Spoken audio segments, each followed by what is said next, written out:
Assemble, level up your 9 to 5 on 95. I'm Javier. And I'm Karen. And as always, we are the Gov Geeks. Each week we get together to talk a little bit about professional development in the federal workspace. You looking forward to this one, Karen? I am. So this week we're talking about a professional brand. Karen, what is a professional brand? Really, it's just the way others see you in the professional arena. Oh, that's a great way of putting it. So if you're interested in learning a little bit more about how to develop your professional brand in the federal workspace, this show is for you.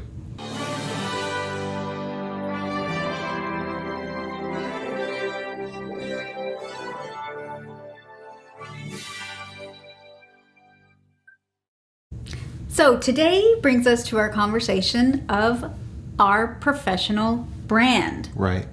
So we're going to talk about 4 strategies as we go through how to identify your professional brand. Usually we do 3. Now we're doing 4. We're so much extra, so much great content. We just had to share it. Yeah. That's good. Yeah, let's get into it. Okay, so we're going over 4 things. Karen, what's the first one? The first one is be mindful of your actions. So this is a crucial one. Also because, as we talk about a little bit later, you want to make sure your actions don't contradict what your values are. Ooh, yeah. So again, be mindful of what you say, what you do. And once you're in the federal government, a lot of times it's not only what you do in the workplace, but even outside of the workplace.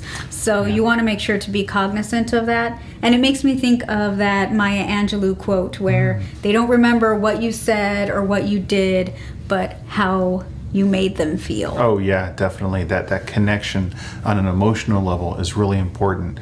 And I liked especially what you're talking about, not just in the workplace like the 9 to 5, but also outside. And really a big thing about professional development and career growth, it's not just within that 9 to 5 realm. It's what you're doing outside of that. So if you're volunteering, if you're working on other projects, if you have small business ventures that you're a part of, there's all sorts of things. Or even to a bigger part, like your professional network as well. Exactly. How well you're engaging with all of that. Your brand is key, not just in the 9 to 5, but in all of that. Right, all of it. So that's why it's really important, because how exhausting would it be to be one type of brand during your 9 to 5 and then a completely different brand outside of that, which would just be exhausting. So usually, again, you want to be consistent. Sure. So as long as you're consistent and you're true to who you are, what's important to you, what you enjoy, and you're working in an area that really reflects those values and what you really care about, then it's not going to be so exhaustive where you feel like, I need to put on an act 9 to 5 and then go put on a different act in another organization.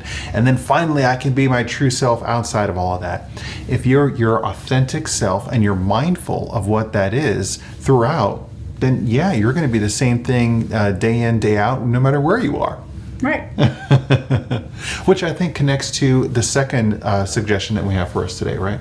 Right, what are your core values? And I know we did an exercise, I did an exercise with you where it was an activity to figure out what your core values are, what's important to you. With the great coach, John Merrill. Yeah, fantastic friend of the show and the Gov Geeks, great professional development and career coach. Yeah, and I think that was a very important exercise because it helped me figure out what that was. And I think one of my highest was integrity, and that was one of my core values.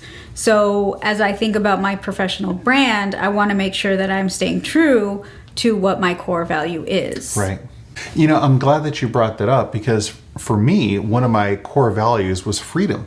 And I didn't even realize that was one of the items. And it's just not, like freedom, justice, and liberty, like the values that are really like, it's just about what I enjoy about who I am and what I'd like to do. Your autonomy. Absolutely. I want to be able to have that freedom of mindset to do the work that I know needs to be done in a way that I believe that it should be done as well. So looking at the workspace, there needs to be something that really I connect with in a way that it makes me feel good with my values. Yeah, definitely. So when you're connecting your brand to what those values are, it's important because you are showing up authentically for who you are and what you like. So from there, as your career develops, you'll move towards the areas that are really representative of what those brand items are for you. Right. And you will also, let's say, if you are in a position or in an organization that really conflicts with those core values, you're going to find that. Yeah. Yeah. And it's going to be evident because you're going to be miserable, because you're going to be doing things that are against your core values. And it's just going to cause this huge just contradiction. So I think you want to make sure that if you identify that, you want to make sure that you do something to rectify that, which may be finding another position where you have that coexistence of values. Yeah, definitely. And sometimes if you can take a step back and do some reflection, because day in, day out, you're doing the work grind and everything. But if you feel the sense of like dissatisfaction or not having a lot of comfort or positivity in the work that you're doing, this might be at the root cause of it. So if you ask yourself really, what's important to you? What do you care about? What are those values that you're really using to drive yourself forward? And then ask yourself, am I getting the most out of what I like for me in the positions that I'm in? And if the answer is no, then yeah, maybe it's just not the right environment for you, the right position, the right opportunity. And you want to guide yourself towards other areas that would allow you to have more connection with what that fulfillment is all about. Right, which is why reflection is so important to be able to find that out. Right. Because you might just have the symptoms, like the way you're reacting to things or the way you're feeling, the way you're talking to people. Right. But you may not understand why until you take that moment to, like you said, step back and reflect on it and what is the underlying issue. Yeah, like one of my favorite movies is City Slickers. And that was one of the big things with the character Curly. He was saying that some people, they spend 350 days a year all wound up. And they think that they can just go there for a week and then all of a sudden everything is going to be better. But really they just go back to the same scenario that they're in and they just continue the cycle over and over again. I mean, wouldn't you rather live in an environment where you feel good because you are connected with your own values and you feel really good about what that work is? I think that's a better way to live. Oh, absolutely. But it's hard to get to that because if you don't know yourself, what are your core values? Right, which we talk about that, that Monday or Sunday night feeling. Yes. If you have that feeling where you're just like, oh, Sunday night, I have to go to work the next day. If you have that, that might be one of the symptoms. That might be an indicator. Yeah. Exactly. And if more often than not, you find yourself excited about any one particular topic or idea, that is that Friday afternoon feeling where you're like excited and you want to go out and do that one thing. Well, then maybe one of the questions is, well, what is my core value attached to the thing that you really enjoy? And then professionally, how can you do more of that or get different aspects of that to really make yourself feel good about what you're doing? Yeah, because otherwise then it's just like, back to the grind. Okay, so those were two really good tips so far. We're talking about being mindful of your actions inside, outside of work, and then also really identifying with what your core values are. What's the third one? The third one is, how do you present yourself? So there might be a little two prongs to this, which is, how do you think you present yourself? And how do you really present yourself? Because I know we've had this discussion before where you may think you're coming off as one way, but in reality, you're coming off as completely different. So we talked about, I think a while back, the 360, which is essentially a 360-degree survey of you. So how do others see you? So colleagues, supervisor, direct reports, others in your sphere, how do they see you versus how do you see yourself? So based on different actions and things like that. And it's really interesting. I've had this done twice. And it's just really interesting to see how others see you and to make sure that, are you presenting yourself in a way that is consistent? Right. And is it in line with your core values? Right. If it's not, are those really your core values? Like what is truly important to you, and why are you coming off like this? And you might think that one thing is your core value or how you're showing up is definitely one way, but it can be interpreted entirely differently. Or you could try to think, well, how is it that another person wants me to be? Now let me try to act as much like that as I possibly can, and that's not really connecting with who you are. And I think the 360s is a fantastic example.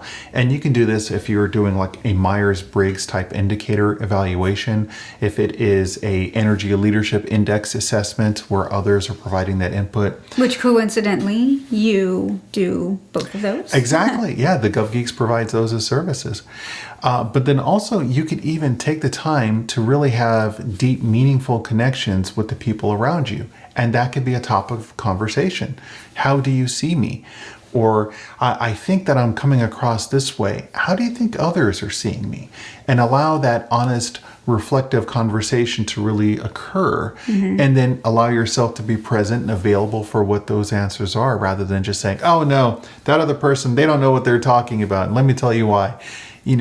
Be open to what you're hearing. Get the feedback. You have to be open to that. And I think in both of these instances, when I had these done, it's definitely encouraged to speak to those people about their responses, to see, okay, why did you say this? So you can really understand a little bit more what their feedback is.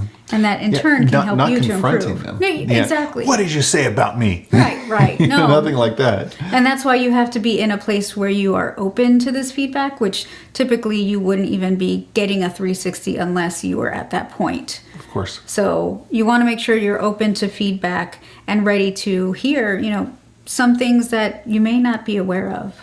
Yeah. So you can address them. Of course. And there might be some things that you hear that are just so much more positive than you even gave yourself credit for. It could be like, I understand that this person, they work so hard, they're so kind, they're so generous, they're helpful for others. And then meantime, the other person is thinking, I've never thought about that at all. I just thought about doing what I need to do and trying to be there for people, but not like I'm, trying to win awards in people's eyes. It's just, I want to do good work. But when you hear that reflected back to you, it can be a very helpful exercise. It helps you grow rather than just feel like you are honestly attacking yourself. Like, oh, I'm not good enough. I need to change this. I need to improve that. Right. And it's important to hear feedback from a wide range of people, not just people that are your cheerleaders. Right. It's good to get feedback from maybe, those individuals that you do have a little bit of a struggle working with them. It's good to get that feedback too. And hopefully they do fill it out because, again, it's just helpful to understand. And then maybe seeing what they've said can help you figure out, oh, well, that's why we have such a hard time working, because their core value is, X, whereas mine is this, and it's really contradicting. So, in the last example, we were talking about a colleague of ours, John Nerl, who helped us kind of have some of those bigger reflective questions about values. And another colleague of ours, Erin Berube, in her consulting practice, Lacuna, she talks about this greater thing that we have to have a check on ourselves, basically. So something happens, it causes an issue with us, and then we react. But there is that moment that we have available to us to choose how we want to react.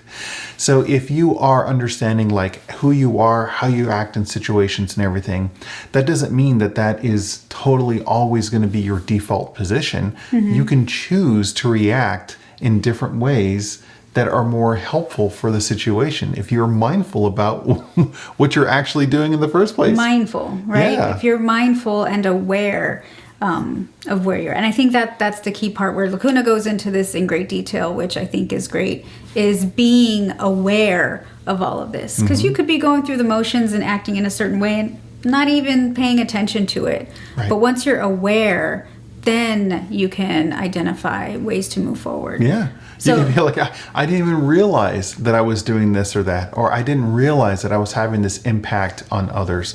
Or me, I thought that I was doing this as a great thing and that everyone liked it, but maybe it wasn't so helpful. Right. Like, for example, if my core value is timeliness, right? And I'm very much on deadlines and schedules and making sure everything's done, whereas somebody has more of that freedom that is their core value, and they just want to get it done at their own pace. Or in their own way, or they have different pieces that they need to work out first. And here I am trying to, okay, where's this? This needs to be submitted. Do you have it? Whereas then that's where that conflict comes. So understanding, well, that's because his core value is having that freedom. And here I am, we're just butting heads. So then you can understand, well, maybe I need to work with Javier a little bit differently to make sure that we still stay on target, but he has that freedom to do so. And then transversely, I could say, while it's important to me that I approach this work this way, I know that her needs are asking of me to be very organized, timely, having good discussions about progress, updates, activities, etc., so that together, in terms of a partnership, everything can move forward just that much better. Right, absolutely. Yeah, those are great things. Wow. Okay. Yeah. So I can totally see why we have 4 areas, because we're just knocking them out of the park with these. Because there's a lot to it. And it really is. How do you represent yourself kind of reminds me of the movie Mystery Men. Oh, yeah. With Janine Garofalo, and where each of these are superheroes and they hold like an audition to find the group that they want to be a part of their superhero group, Mystery Men. And you have each person that comes and they have their certain skill and ability, and they have their name, their branding. Right. So again, you want to see, well, what is your skill? What do you want to be known for? And then you use that to, again, brand yourself, just like a mystery man. Yeah. Or mystery women now. Or mystery women, absolutely. The more inclusive, the better. Mystery people. I think one of the most important things with this is that if you're approaching this from a point of opportunity and value, even during an interview, you could say, you have these skills, you have these accomplishments because this is what you believe in, this is how you operate. You're open and honest. And you can find an environment that appreciates that open and honest nature as well about what you have, rather than you figuring out when you show up there, ooh, yeah, I thought it was this way, but it's actually this way. Yeah, or if you're a hiring manager, ooh, I thought I was hiring this person, but instead I got this person. Right, and I think I've even seen that in some resumes that I've reviewed where they actually list out their core values, which was interesting. But again, you want to make sure you're demonstrating that, kind of like with the soft skills that we talked about a while back. It's great to put those, but again, how are you demonstrating that? Right. Which I know is also why it's so important when you are going for opportunities to really know what their network is, what your professional organization is, etc. Because the more you know about a decision that you're about to make, either you're going to hire someone or you're going to choose to work in an organization, you know what you're getting into. You know what's important to you, you know what's important to them, so that when you enter into that agreement, you're not having a whole lot of buyer's remorse. Oh gosh, why did I do that? That's a big thing. I've made a terrible mistake. Yeah, I love that from Arrested Development. Okay, so those are 3 great tips. Let's talk about the 4th one. Yeah, so the 4th one is really just all-encompassing. You've heard us mention it throughout all of these. I just wanted to highlight it a little bit towards the end here. And that is be authentic. So you don't want to try to be Javier. You don't want to try to be me. You want to be you. And like we like to say from the Sisters movie, be that you. Be that you. Right, Tina Fey. Just make sure you are being yourself. Be authentic. Understand your core values, and that would ultimately be your professional brand. Yeah, really. Because again, no matter where you are, you always have yourself. And if that is your brand and you're being authentic for what that is, you're always going to be great, because you're always being true to yourself and you're always representing yourself in a way that is directly related to what your brand is. And it's not exhausting, because again, people feel like, I have to change my hat so many times, or I have to put on this face or this aura or misrepresent myself in order to have whatever positive thing. But if you're able to use who you are from a place of authenticity as a value, as a brand. You're able to market what that brand is. And we can think about any number of different products that are out there. I mean, a lot is spent on branding, so you feel comfortable with whatever it is that you're buying. I mean, basically, if you're going to buy cereal, there's tons of different options of cereals, but you want to go with that certain type of brand that you feel comfortable with. The brand, the type of cereal, the ingredients, if you want it a little bit more sugary, sweet tasting, if you want it a little bit more healthy, that's all about the different options. Be truthful to who you are. Yeah. Yeah, I like that. So there we go. Yeah, I think one of the bigger things is know thyself. I think that's Shakespeare, if I recall correctly. And to thyself be true. To thine own self be true. It's Hamlet, yes? I believe so. There we go. I'm sure people out there who know Shakespeare will correct us if we're wrong. And if you love the Matrix movies, know thyself is also one of those bigger concepts in there as well. No, so I guess I got them confused. Oh, the Matrix, Hamlet, Shakespeare, it's all the same thing, really. These great dramas that are about playing out in our lives. So we're talking about branding, and we had 4 great ideas for you guys. First off is be mindful of your actions. Second, what are your core values? Third, how do you present yourself? And then lastly, be that you. Be authentic. So we're moving on to the next part of our great show that we have every week. We do questions from the Gov Geekdom. These are questions and answers that we're happy to provide to you guys. If you ever have a question for us that you would like to be included on the show, just send us an email go to thegovgeeks.com, along with our many other social media avenues as well. We're happy to answer your questions. All right, so the first big question is, drum roll please. Bam. How long do I need to stay in my job before I can leave my job? Good question. Yeah. Because sometimes you show up and you're like, oh my God, there's a fantastic opportunity. Do I leave now? Or, I just got this position, but I don't think it's the right fit for me. How long do I stay here before I need to leave? Right. Well, a lot of times in the federal government, that could be done for you as far as probationary periods. Yeah. Right. We have probationary periods where there's a certain amount of time where you could be let go from that position if you are not meeting standards. So you want to make sure that within that period of time, that's a good time to really figure out if this is a good fit or not. Oh, yeah, absolutely. And honestly, you can even have that open conversation with your supervisors as well. If you're sitting there... You should be having those open conversations. You really should. Because it's not just like, what do you need to do in order to fit into the culture? But also, what is that culture like for you to kind of fit there? And it's perfectly okay if you're not a good fit for the environment. I mean, yeah, absolutely. You want to be happy. They want to be happy in their work. So finding the right fit is important.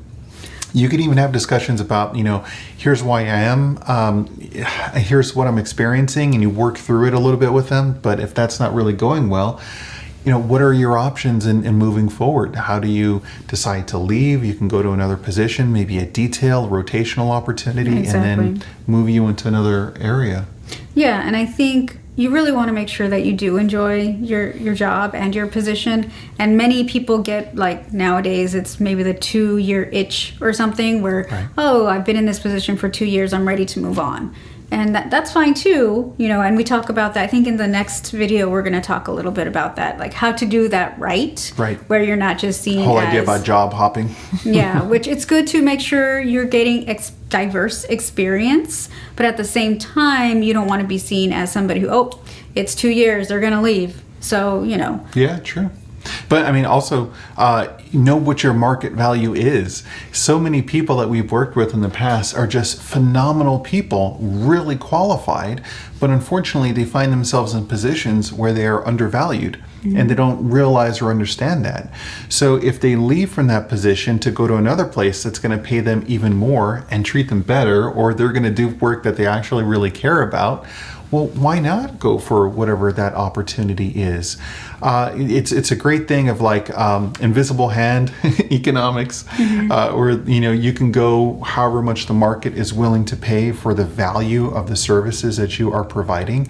And if one place is just not doing it, then there's got to be another place that's out there that can.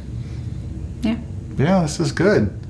Okay, so like Karen said, we're going to hop into a little bit more of that in our next week's show. Hop into it. Yeah, we'll hop into a job hopping conversation. So the next question is, what's the best piece of interview advice you have? That I have? Yeah, the best. Wow, go for it. What do you got? Get there early. Get there early. It's two. Actually, I have two. Oh, here we go. So It's a two-parter. Get there early and make sure that you answer the questions. Early and answer the questions. Yeah, because sometimes, you're late and you're trying to set up your account to actually log in for the interview and you can't. Right, for a virtual interview. Right. So, but for either, you want to make sure you're early. Yeah, or you're in another place and you're running around the whole building trying to figure out where you need to go.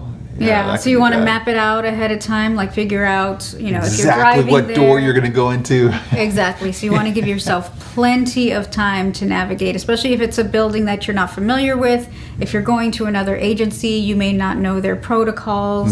So you just want to make sure that you get there with plenty of time. And then the other one, answer the question. Yeah, just answer the question. I mean, and we talked about this in our, which I'm sure we'll plug it a little bit later, our interview basics, nine-part series on LinkedIn. Yes, every Wednesday. Right, and we talk about taking notes. So you want to take notes so that you can make sure that you are answering the questions. Yes, super important. And really, if you need to ask a clarifying question to understand what the intent of the question was, so that you don't misinterpret, you think you're answering the question when you've totally missed the mark. So it's always good to be better safe than sorry. And then as for me, what is my best piece of interview advice that I have? Well, I think more than anything else, one of the best pieces of advice that I can offer you is to ask a really informed question.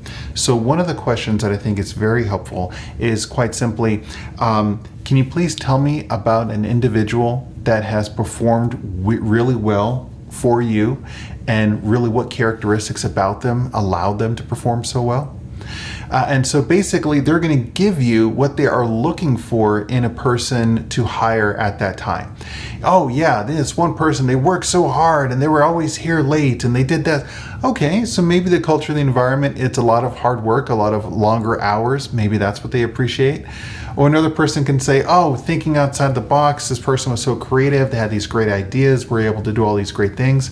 You understand what the hiring manager's mindset is based upon that response that they give to that question.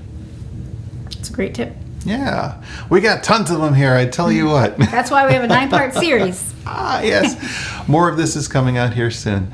Okay, so today we talked about what is your professional brand and how to go about making this work for you. We had some good tips and advice about all of this. One of the things that I enjoy about brands is, how you decide to present yourself. And me, it's always bow tie.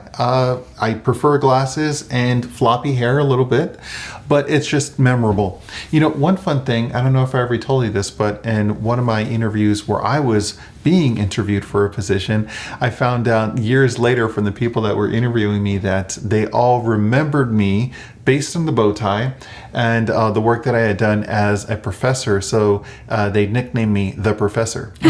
So they were like, who did we like in here? Oh, the professor. Yeah, of course. The bow tie guy? Yeah, the professor was great. The professor.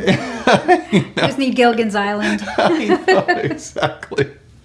But, the branding really carried through. So that was something to think about. Yeah. Okay, so Karen, what is your closing thought on professional brands? Be authentic, and make sure to, as you're being authentic, keep in mind how you make others feel. Because it's one thing to, well, that's just how I am. But again, be authentic, but make sure you are helping others and being of value at the same time. Beautiful. Thank you all so much for joining us. We look forward to seeing you next week. Also, please don't forget, every Wednesday we have our LinkedIn interview series, a 9-parter. It's going to be fantastic. We've already started with one. We also have our 9-part series on resume writing as well. So please look to our pages for more information on all of that. And we'll see you next time. Thank you for your service. Thank you.